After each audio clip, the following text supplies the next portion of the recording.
If you've watched the news, you're learning that drones are being more and more used in the current conflict with Iran. From an investment point of view, you start looking at the deployment of drones and understanding why they're being used. Well, drones by nature are far cheaper than ballistic missiles. Some are saying it's 100 times cheaper, and you can mass produce these drones much, much faster than you can missiles. So what does that mean from an investment point of view? There's companies in the drone ecosystem that build drones of all different types, components of drones, and now are starting to take center stage as the next investment vehicle as this conflict starts to widen.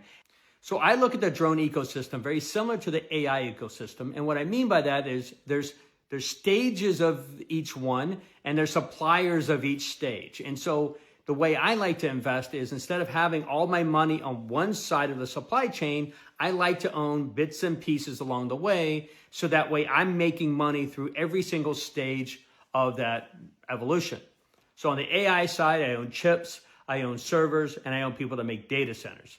In the drone world, I'm looking to do the same thing. I currently own Ondas Holdings, which is the integrator of drones. I just bought Red Cat. They are they make drones, but the one piece that I'm missing is the component maker. Think of I'm missing the NVIDIA of the drone world. And right now that seems to be a company called Unusual Machines. And what Unusual Machines does is they're just core component makers. They make the sensors, the wings, the rotors, whatever that is that goes in most drones. So think of it like in an automobile example, they're the ones making the tire, maybe the axles and the engine. Things that basically can be used in all sorts of cars.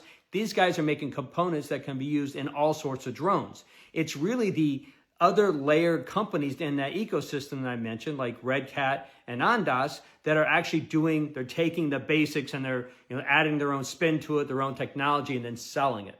So today I have Red Cat and I have Ondas, but I'm missing the component maker. So look for me next week to dive into Unusual Machines. I'm going to do more research, but if I compare it to how I own the AI side of the trade and how well that's turned out for me, I'm pretty confident that as I look into it, owning a component maker, whether it's Unusual Machines or another company, is going to be vital for me to have all three stages of the drone development. Now, someday, Anduril is going to go public, and that's a whole nother story.